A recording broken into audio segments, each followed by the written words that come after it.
Respected devotees, by God's will, we are again here to have a spiritual discourse, to listen about spirituality, about God, about this human creation. And actually, we are yet to understand what is God, who is God. People put so many questions, and they have made a fixed image in themselves of God, and they think God is like that. But actually, it is not so. It says in the scriptures, God made man in his own image, and in the image of God, man was created. So our image is the image of God. Where now what has happened? Man has made God in his own thinking and image.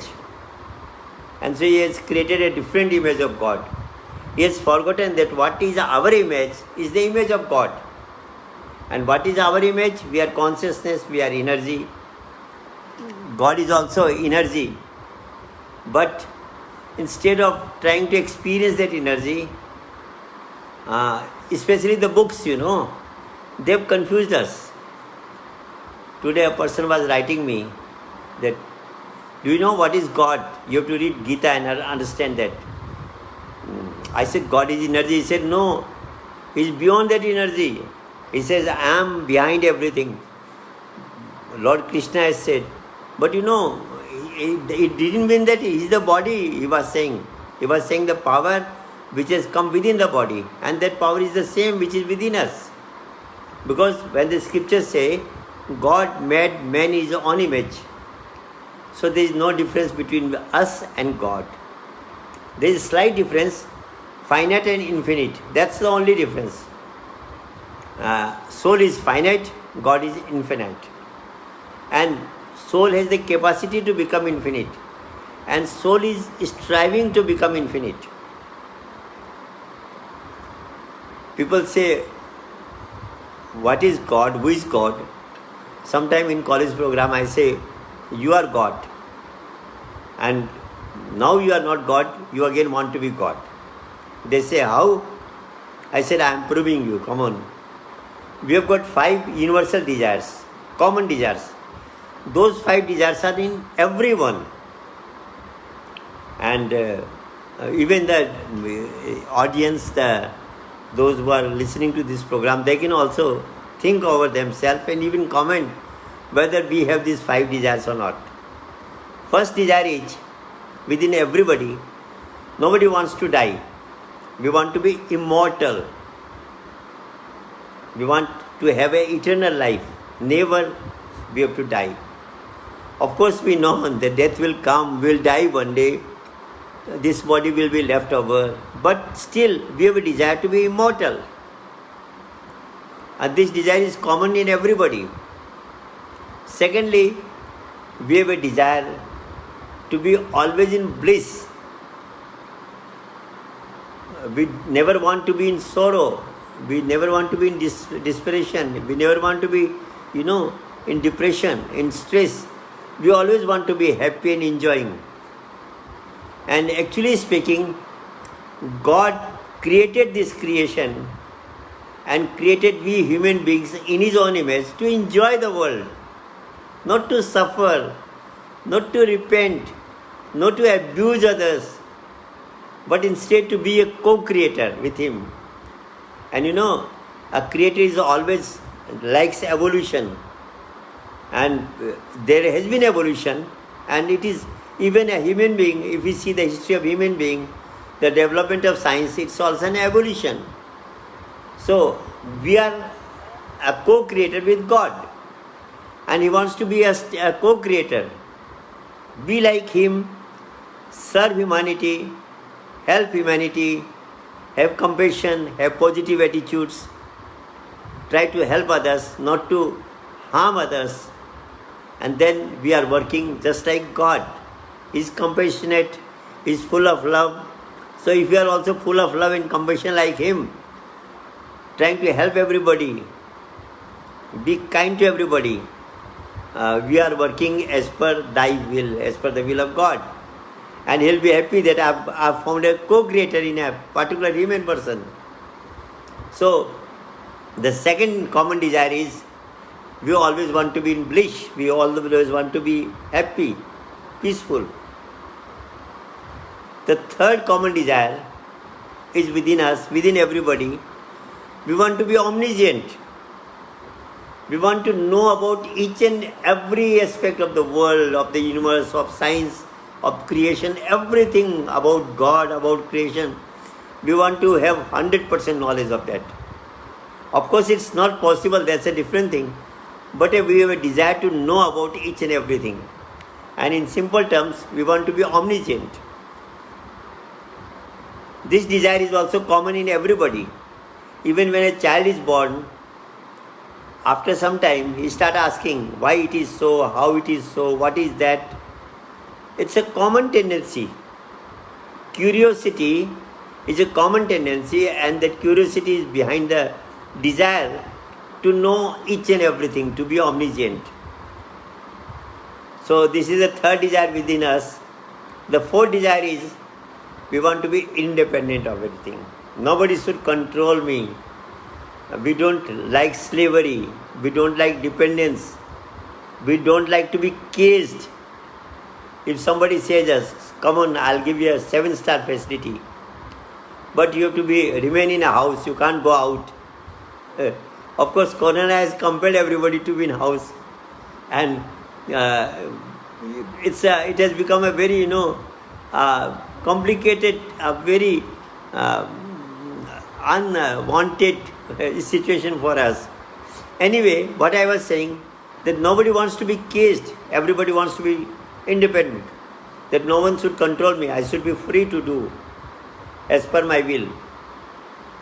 So this is the fourth desire within every human being.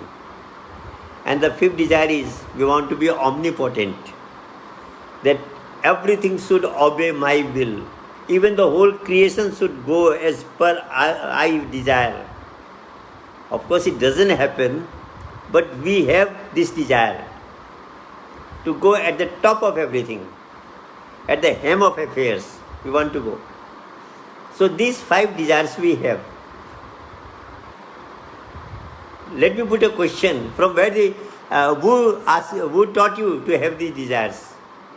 Your parents? Your teacher? Your friends? Your neighbors? No. It's a natural desire, and it's within everybody. Whether he is an illiterate person or a very learned person, or a very poor or a very rich, whatever a primitive person, he may be a very developed nation person, he may be, whoever is in the world, every human being has got these 5 common desires. We should sometimes think of why we have these 5 desires, and in whom these 5 desires are fulfilled. These 5 desires are fulfilled only in God. God is omniscient. God is truth, immortal. God is full of bliss. We say Jai Satchidanand. Satchidanand means, Sat means truth, immortal, always true. Chit means omniscient, and Ananda means bliss. So these 3 special attributes of God, the one who has experienced God within himself and experienced the 3 attributes of God, he said Jai Satchidanand. He's just praised, he's praising the Lord, the one which within us.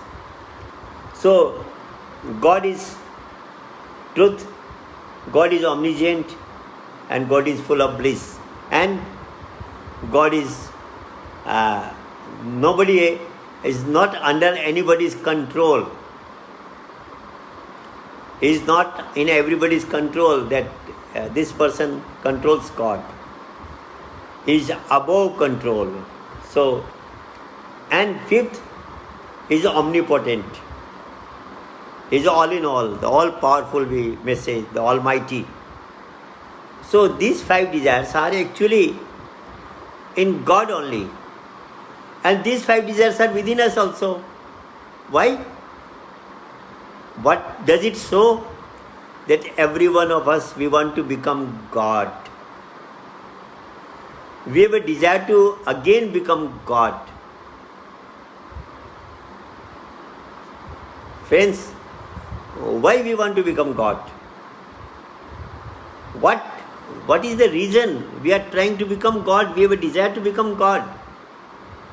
That means, logically, if we put this thing, we were God, now we are not God, again we want to become God. We were infinity, a part came out, and then the part again wants to become infinite. Water is a part of ocean, and water again wants to merge in ocean and become the whole. Everything, if we study the nature, the part always wants to merge in the whole, in the source, and become whole. The same desire is within us. We are part of God, and so we want to merge in God again and become God. That's why these 5 common desires are within us. So that means God has created human being in His own image. So indirectly speaking, we are God. That's what when somebody asked Einstein in a program, do you believe in God? Einstein said, I believe the God of Spinoza. You know, what is the God of Spinoza? That he wants us to become like him. He wants us to enjoy this world, full of love, full of, compassion, full of kindness, full of activity, full of positive attitudes. He has not made this world to suffer. And even He doesn't want us to pray. He doesn't want us to pray. He wants us to understand the system and work. Praying and understanding is different. If we understand the system, we need not pray. I give an example. Suppose someone wants to boil water, but that person is a primitive person. He doesn't know science, he doesn't know that after 100-degree temperature the water will boil. The primitive person, he believes in fire god, and he feels, he has the belief that if fire god is happy, the water will boil. So he puts the water pot on the stove and requests to fire god, oh fire god, please let my water be boiled, please boil my water. And after some time, when the water is boiling, he is very happy and thanks the fire god, oh fire god, you heed to my prayer and the water has boiled. So this is a primitive person because he doesn't understand the system of science, that water boils at 100-degree temperature. But a person who has studied science, who knows that water, the boiling point of water is 100 degrees centigrade, so he'll put the water pot on the fire, and if it is not boiling, he'll increase the intensity of fire and the water will boil. He'll not pray to God or fire god that please boil my water, because I understand the system, that if I increase the temperature, the water will boil, no need to pray. This is a simple example, friends, but this is the same thing with the whole creation, every activity. If we understand the system, we need not pray to God. If we are praying, that means we have not understood God and His way of working. That's what Lord Krishna says in Gita. There are 4 kinds of devotees. There are 4 kinds of devotees. One is the one who, when he is in trouble, he remembers me.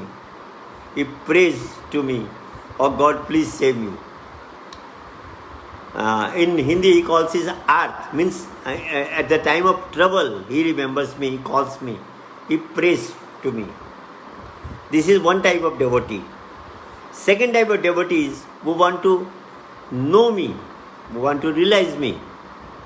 Is a curiosity to understand me. That's a second type of devotee. Third type of devotee is the greedy one. Oh God, please make me pass in the exam. Oh God, please give me money. Oh God, please do grace on me so that I can have a house. Please God, get me married. Please God, let me have children. The greedy one, the demanding one. So, he has got so many desires, and to fulfill their desires, he prays to me. So, that's the third type of devotee. But he says, the Lord says, these three devotees are not the one I prefer. The fourth devotee is the one who has realized me and who is just with me. His mind is attached to me. He says, he's just like me.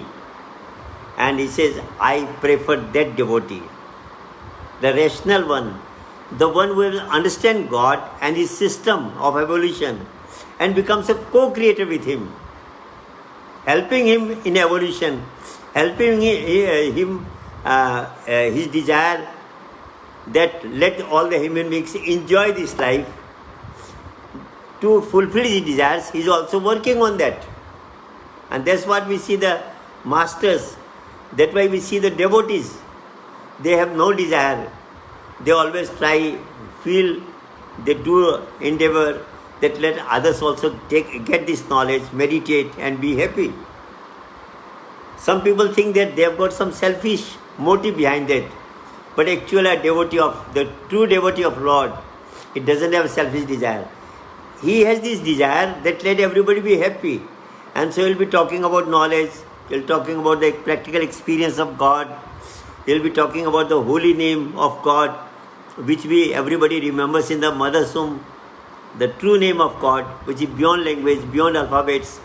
So he's talking all about these spiritual, mysterious aspects, metaphysical aspects, so that a person realizes it, understands the system, and instead of praying, become a co-creator with God.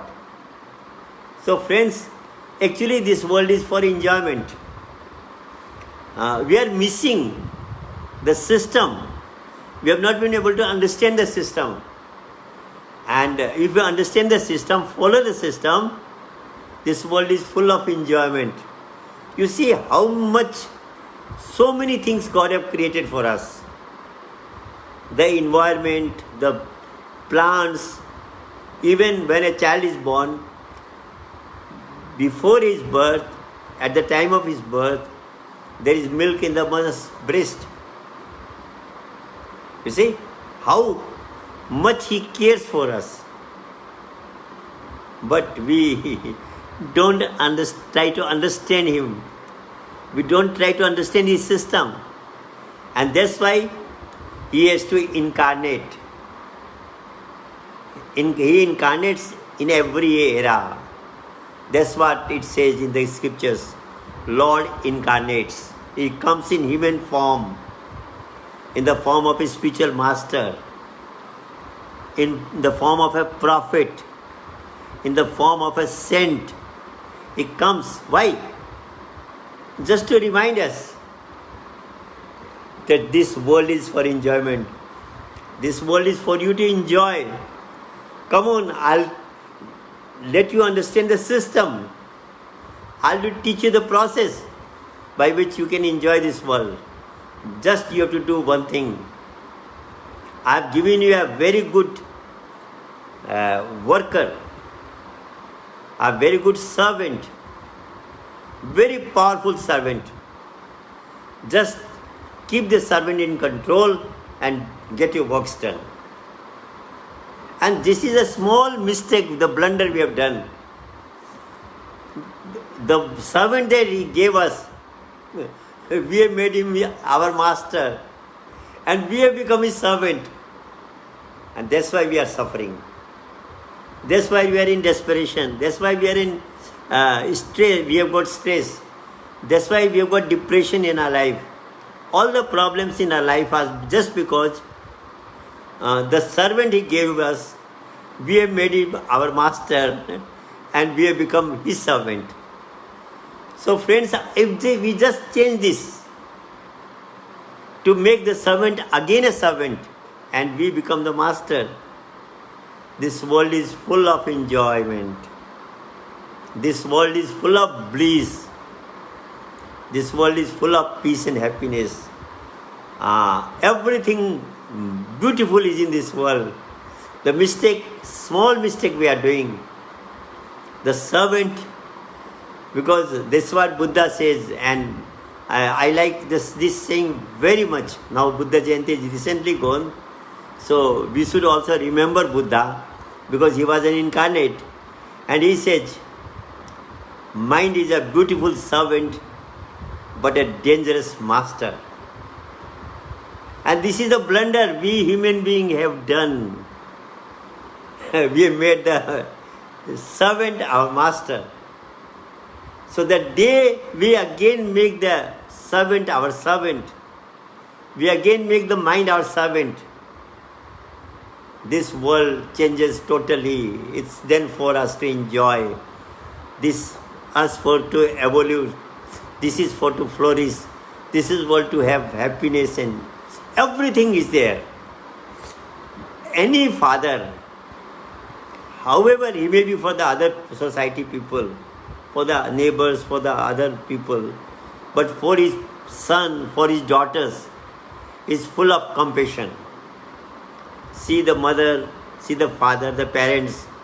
Mother will, when the child is born, mother will sleep in a wet place and keep him in a dry place. See, we might not eat, but we'll always care that my child eats properly. How much compassion is in the parents for their children? And God is not compassionate. He's a cruel person. No, friends. He's more compassionate than we are. He wants us to enjoy. He wants us to flourish. He wants to be a big person with full of prestige, full of money, full of health, full of everything. And he says, you are my part. Why did you pray to me? Come on, come with me. Be a co-creator with me. Just, you have to do one thing. This servant, keep it as a servant, not as your master. And if by chance you have made his master, it has become a master, I'll teach you how to again make it your servant. And that's why the incarnation comes. Sometime in the form of Rama, sometime in the form of Krishna, Christ, Buddha, Mahavir Swami, Nanak, Kabir. Hundreds of incarnations has come in the world. And they all had one message: to make the mind servant. And to make it servant, to control it.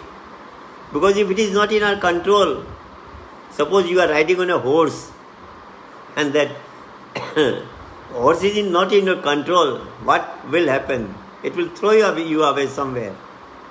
But if it is in your control, you can take it to the place you want to go. Suppose you are riding on an elephant. There is a small goad by which we can control the elephant. And with that goad, such a big elephant can be controlled and taken to the place where you want to go.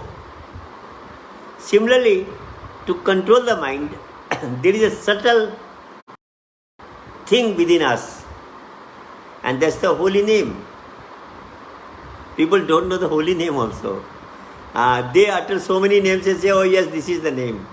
Friends, let's not close our eyes. Let's not close our intellect. God has given us intellect to try to understand everything properly, to analyze. He has given us logical power also. So just by closing eyes, closing our intellect, if we believe on something, that will harm us, our life will be spoiled. I tell you really from heart, there is a true name of God, which was before creation also, which is existing now also in each and every atom of the universe, and after this world is finished, still that name will remain. It's the immortal, the permanent truth, the absolute truth of our life, of creation, the holy name. And we are also alive because of that name.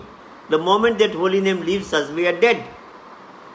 And that holy name is present in all the human beings of the world, in each and every creation of the world, in each and every atom of the world. And that holy name is so powerful. Through that holy name, we can control the mind. There is nothing else through which you can control the mind permanently. Whatever you try, temporarily you can control the mind, permanently you can't control it. You can't make it your servant. To make it our servant, we need to experience the holy name, because it is beyond language, beyond words. This is metaphysical. So the word metaphysical, you can understand, beyond our brain and senses. So once we understand, experience that metaphysical name of God, and connect the mind to that holy name, nothing we have to do. The mind will slowly come in control. The one who has become our master will again become our servant. And the day we make the mind our servant, the total scenario of our life will change. Instead of suffering, we'll be enjoying thy life. Instead of repenting, we shall be flourishing in life. That's what the masters say. Forget the past, forget the future, enjoy the present. And how we can enjoy? When this servant is in our control. So whenever incarnations come, of course after their departure people create different sects. But if you go deeper into their philosophy, all the incarnation give the same message, that you have to control your mind, make the mind servant. And to make the mind servant, you need the power of the holy name. And we think that they preached for different holy names, different names. No, friends. If you go deeper, if you do comparative study of religion, of these scriptures, you will be surprised to find out all the masters have talked about one name of God, and that's the holy name, metaphysical name of God. So, again, the essence is we have a desire to become God.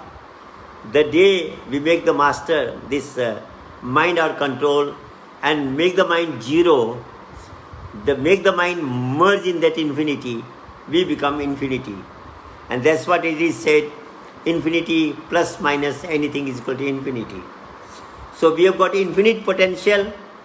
Let us manifest that potential through meditation on the holy name and enjoy this world and make this world a place of heaven, a place of enjoyment, a place of, goodness. So, actually, my program is already finished. This is, bonus I am getting. I think we'll be having a program for 2-3 days. Again, then I'll not be able to. So, now it will be zigzag. So, any day I get the chance, I'll be enjoying this spiritual. Actually, this spiritual discourse I am not doing for others. I am doing for my own enjoyment. Because when through this I get inspiration from the Master. I get inspiration from the Almighty. And so many things come out which makes me enjoy. And that's what the scriptures, that's why the saints say that if you are enjoying something, others will also enjoy. That's what Tulsidas says in the Ramayana. Swanta Sukhaya Raghunath Gatha. He says, I have written this Ramayana just for my enjoyment. But it's giving enjoyment to millions of people. So let's enjoy this world and be the one thing again, make this mind servant, and the day we make this servant our servant again, we will have a different world, a different aspect of everything, and we'll enjoy this world and will be a co-creator with God to make this world a better place, a place of enjoyment, like heaven. Heaven and hell are here. If you have negative attitude, we make it a hell. If you have a positive attitude, a helping attitude, we can make this world a heaven. So let's enjoy this world.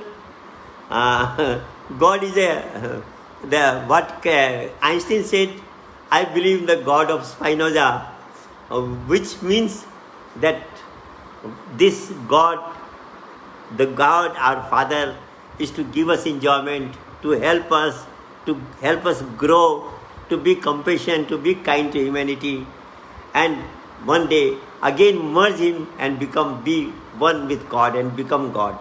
That's what Christ said. Now I and my Father are one.